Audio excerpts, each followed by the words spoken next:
I'm excited about this because this is something that I played a lot in my youth. Very fond memories of this.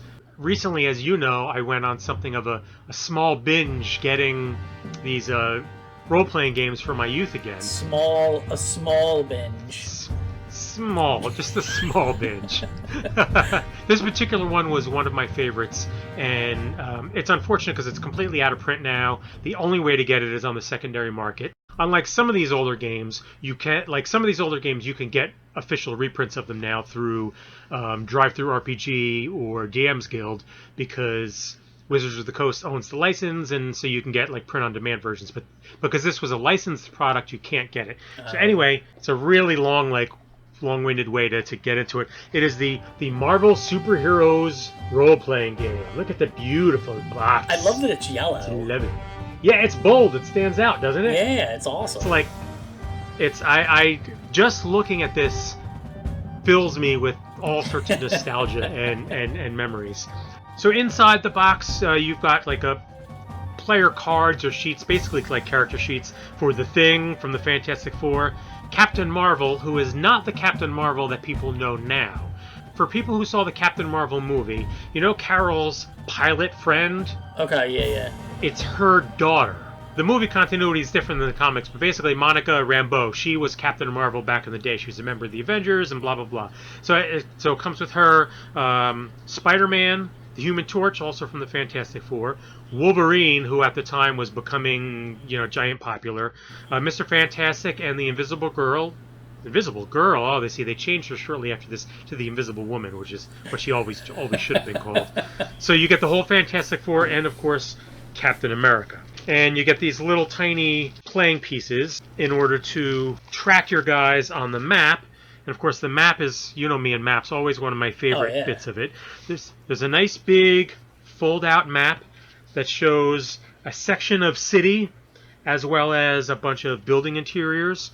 So you have space for your heroes to romp around in and fight and all that. That's pretty cool that they give you a map to put on the table, because a lot of like the D&D stuff didn't usually have a map like that, right? Right, yeah, exactly. That's usually something that you would get separately, especially now. Right. Like now, playing on maps is sort of an ingrained part of the game, but back then, most people didn't. It was theater of the mind for the most part back then. It comes with a built-in short adventure called Day of the Octopus, which is so-so. It's meant to be an introductory thing. And then your two main books, the Battle Book, the Yellow Battle Book, which is basically just like your quick introduction to the rules and how to play. And it's written in a very comic book fashion. It's sort of narrated to you by Spider-Man and by Captain America. And so as you read through, they're teaching you. Spider-Man, Captain America, and the Thing are teaching you how to play the game and what it's all about in a very like stripped down and simplified way. And then the orange campaign book that comes inside is more fully fleshes out the rules and tells you about various superpowers, about various characters, about technology and weapons, because of course, in addition to superpowers, you've got like your super fantastic vehicles that you ride, and things like that. There's some supervillain things in there. There's rules on how, for like when you're playing the smart characters like Mr. Fantastic, how to create inventions and things like that. Okay, so say you wanted to be Spider-Man when you go to play, right? So you start out as level 1. So I guess you're starting out and you can't shoot a web or you can't like do certain things, and as you go, you would be able to get those things. No, it's actually structured a little. It's structured a lot different than, let's say, Dungeons and Dragons and Pathfinder, and it's structured differently than most RPGs in that respect. You can advance and you can increase your powers, but it's a really slow, painstaking thing. For the most part, the heroes you have are the heroes. So like if you're going to play Spider-Man, he's already Spider-Man. Okay. And any advancement that you're going to have, you get something in this game called, rather than experience points, you get something called karma. Your karma comes from beating up bad guys, as you would expect, because it's a comic booky kind of thing.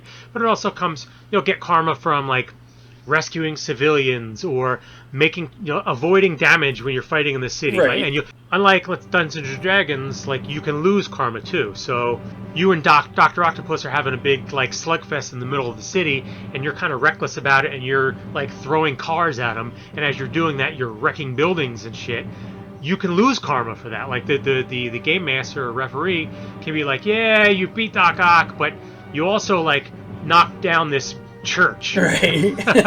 In addition to using your karma to boost your powers and abilities just to make them stronger and more powerful, you can also spend it while you're playing the game in order to improve your rolls. Oh, okay. So you like you'll always have a pool of karma.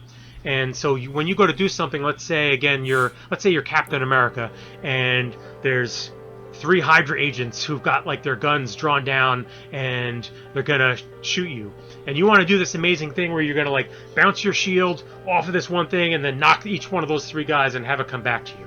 Okay.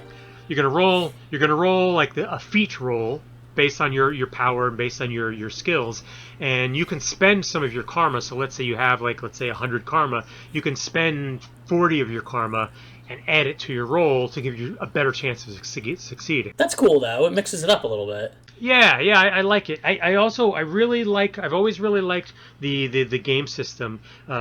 This one works on this thing called the Universal Table. D&D famously has strength, dexterity, intelligence, wisdom, constitution, charisma. It's a very famous 6 ability scores. In this game, you've got a phase rip system. So it's fighting, agility, strength, endurance, reason, intuition, and psyche, I think is what it is.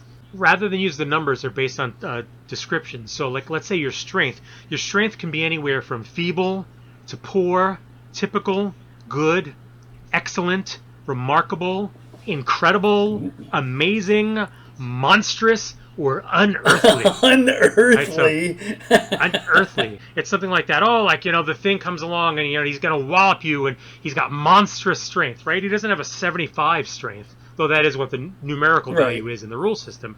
No, but he's got a monstrous strength, which is cool. It's very comic book. I like that. It up. I always like that system because it's kind of elegant, it's easy to use, it's easy to pick up. Like you can learn how to play this game in 5 minutes, no sweat. And it's really comic booky. Like this, just like this idea of just rolling in the red, and it's like, yeah, the game played really well. I always had a good time with it. But some of the extra supplements I got right now are Avengers Assembled, and that is just a book that is just nothing but character sheets and all the stats and stuff for 50 different Avengers and Avengers villains, so that you can play as all those characters. Plus it's got a map of the Avengers Mansion naturally and that kind of stuff. Then I've got Project Wide Awake. So for old school X-Men fans, you might recognize that name because it's an X-Men thing. And Project Wide Awake is basically the same sort of book but for the X-Men universe. It's got a bunch of the X-Men, a bunch of the New Mutants, plus as well as a whole load of their enemies like the Hellfire Club and the Brotherhood of Evil Mutants. And then there's maps of Xavier Mansion and that kind of stuff. And then this supplement, which is really cool, it's called New York, New York. It's all the street level heroes and villains of New York. So you've got Daredevil and Spider-Man and the Kingpin and stuff like that. Plus it's got all these different rules for encounters in the city or in a city like New York.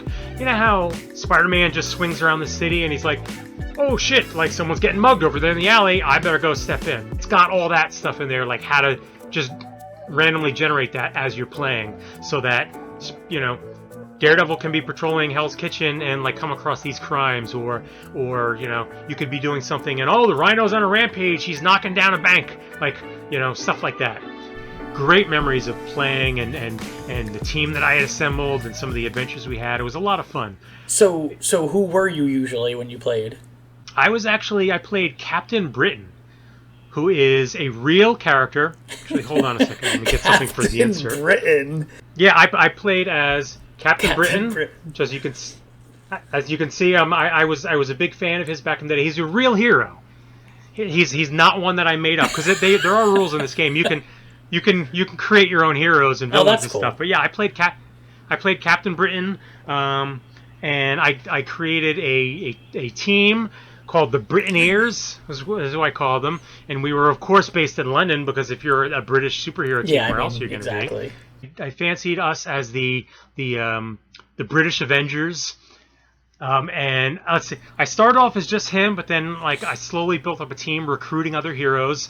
Some of them which were like actual existing Marvel heroes, and then there was a couple created heroes that ended up coming in on the team. We built a tower, Britain Watch or something like that. I don't remember. But everything. It was like, yeah, it's all the word Britain and everything that you did. I wish this game could come back, but it never can.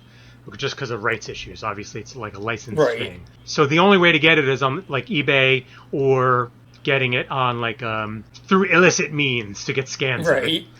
There's like this is by far not the only superhero role-playing game. There's Villains and Vigilantes. There used to be a role-playing system called GURPS, and I think there were superhero rules for that.